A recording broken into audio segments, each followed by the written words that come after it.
So what made you volunteer for Ghana? Pick Ghana.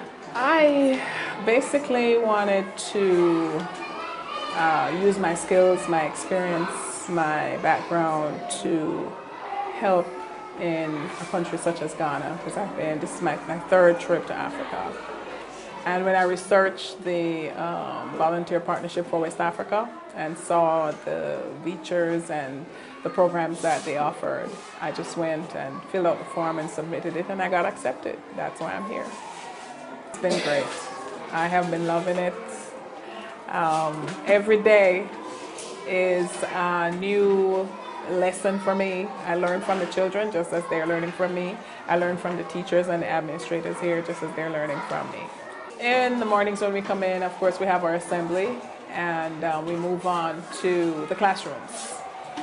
My responsibility, as we have set up my schedule, is for me to go into every classroom right throughout each and every day. So I will start, for example, with class 1 and go all the way through class 6. If I'm not able to get to nursery and kindergarten today, then tomorrow that will start off with nursery and kindergarten. And that's basically it. In the classrooms, I will teach different strategies regarding reading, because that's my strength, not being a mathematician. And so all the strategies that I've taught relate to reading, English language, classroom management, and how to give the children ownership of what they're learning in the classroom.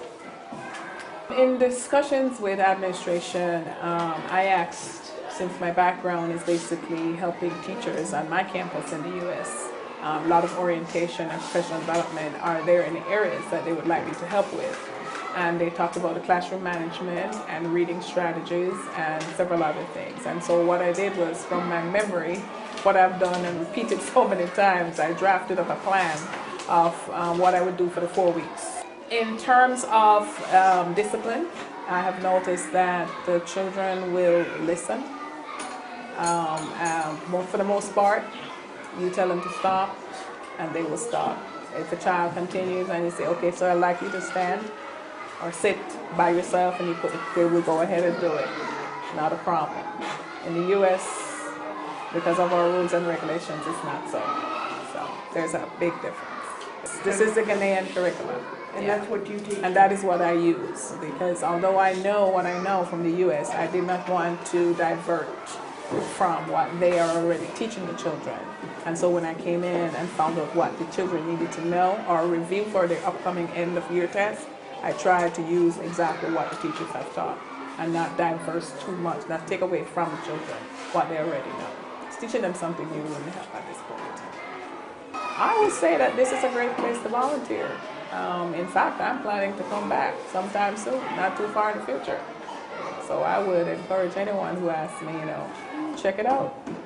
It's a great place to come to. If I could give one piece of advice to a future volunteer, it would be to come with an open mind, be flexible, and have fun with what you're doing.